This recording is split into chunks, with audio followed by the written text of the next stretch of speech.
All right, so in the last couple of lectures, we were looking at how we can discover a market, and I showed you how to do that using AliExpress and Amazon and also Facebook. And now what we want to look at is what are the products that we're actually going to sell within those markets, and how are we going to decide if it's really a product that will sell.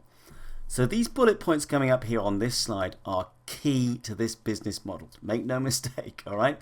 So I want to go through each one. It's going to give you a really good insight in what you need to do in terms of product selection to make sure what you're looking at will actually convert into profit for you.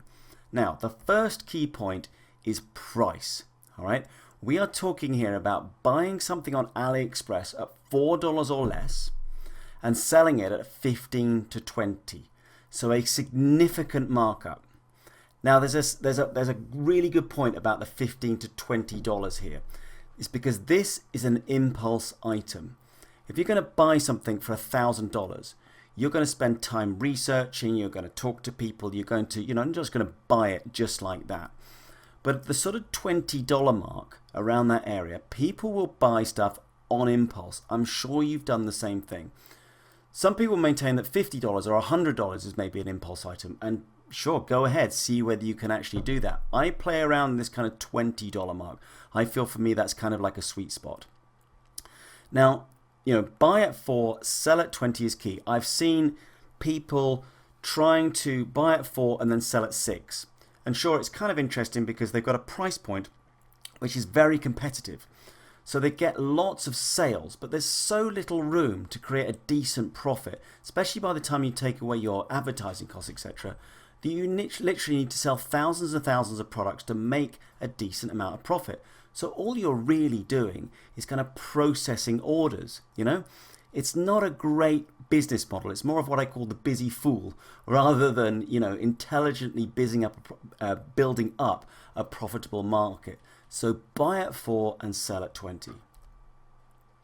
The next thing is make sure your product's not too heavy. If it's heavy, you're going to have to pay extra shipping costs, or more precisely, you're going to have to try and pass on the extra shipping costs to your customer, who may well not be willing to pay that. So just avoid heavy stuff.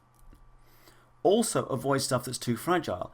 It would seem pretty obvious that if you ship something that is fragile, it could break in transit. So when your customer gets it, it's broken, you're going to get more refunds, you're going to get more returns, you're going to get more customer complaints. So just avoid that. Take away that hassle straight away. When it comes to actually picking the product on AliExpress, make sure that the images are high quality. You've got some decent images there. You'll see some that are like really not very good images, or there's watermarks all over them. Ignore those. An image will sell the product. We'll look at how to add product descriptions very, very soon. But it's really the image. Think about it. When you're on a site, you don't immediately look at the product description. You look at the image. You look to see what this thing looks like. That's the thing that engages you. Avoid all branded products. Okay, basically, as a quick aside here, I don't want you to get hung up on this at all, but on websites like AliExpress, there are sadly some counterfeited products. Jewelry's kind of a classic, with writing whatever it is, some jewelry brand on there, when it really isn't got anything to do with them whatsoever. So just avoid it. Take that out. Don't get any problems down the road. There is so much other stuff to sell, you've no need to focus on it. So just avoid all branded products. Can't be found at Walmart. So what I'm trying to say there is, and if you're not in the US, then basically Walmart is the big mega store in the US that sells absolutely everything. What I'm trying to say is look for an element of uniqueness. Look for something that people haven't seen before, because that will spark their interest. It's like, oh wow, I haven't seen that before. That could be kind of cool. I'd like to get it. My friends don't have it. I don't have it. Whatever it is. But don't just try to sell something that you can buy round the corner. Solves a problem or caters to a passion. I've talked about this in previous slides, so I don't want to go over it again, but basically you are trying to the products that you will sell the best either solve a problem or they cater to a passion. And the last thing is the detail of the supplier. The supplier needs to be a good supplier. That may seem obvious, but basically what you need to do, and on AliExpress they make it very simple, because you can see whether they've got good feedback from other people that have bought from them, whether they've got plenty of stock. And for me, importantly, do they provide ePacket? Now, ePacket is a shipping solution which can expedite the process. The problem is with a lot of these things, one of the disadvantages, if you like, with shipping from these Chinese suppliers is often they'll take 30, 40 days to ship the product. Your buyers are not going to be happy about waiting a month and a half to receive stuff online. We are so used to these days almost getting like next day delivery.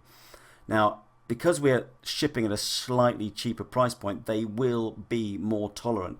But ePacket enables you to ship stuff in maybe 5, 10, 15 days, something they will be more happy to accept. All right, congratulations. We're going to move on to the next section now where we're actually going to finally start adding products to our website. I'll see you in a moment.